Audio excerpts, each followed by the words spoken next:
I'm Dr. Mara Tugel, a veterinarian with Elanco Animal Health, and I'm here today with Dr. Mark Epstein, an expert in veterinary pain management. We're going to talk a little bit about a new staging tool for canine osteoarthritis.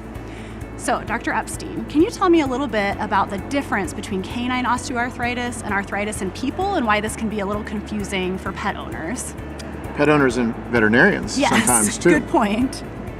The pathophysiology of these three species are really different. Humans, dogs, and cats are really quite a bit different. And humans, you probably are aware, it's just kind of wear and tear of cartilage. Unless there's been some kind of trauma to the joint, then over time it just wears down to subchondral bone.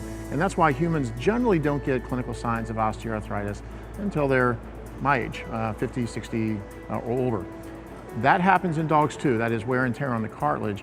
However, you have to just imagine that dogs that have that kind of wear and tear that develop OA almost always is associated with a conformational problem. So hip dysplasia, chondrodysplasia, coronoids, bad tibial plateaus, luxating patellas, all of that means that the actual degradation of cartilage starts way, way early in the release of catabolic enzymes and the inflammatory process in the synovia, which creates more prostaglandins and then more damage to the cartilage and then back up again. So that vicious cycle starts way, way, way early in dogs, and that means that when we think about dogs with OA, way before they're symptomatic, the osteoarthritis is actually already occurring.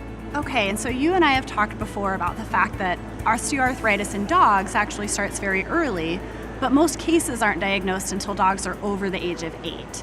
So why is it that it's so hard to know that dogs have arthritis, or why aren't we catching them until so much later in the disease process? It's a great question, and everybody that works in an exam room has this experience, and that's exactly right what happens. Well, most of the time in primary care, when we encounter the OA, we are seeing it casually. We're seeing it on a annual visit or semi-annual visit, and oftentimes it's the owner that kind of brings it up, or maybe the tech gets a history and says a little stiff in the morning or something like that.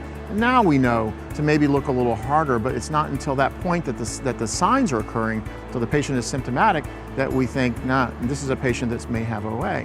So we're fooled into this false sense of security and this false sense of comfort that the patient is really okay when the owner says it's really okay. And even the owner sometimes doesn't appreciate that the little kind of modifications of those activities of daily living is actually, relative to signs. So getting stiff in the morning, not taking stairs, a little reluctant to jump on the couch, all that kind of stuff. Those are the early symptoms, early signs.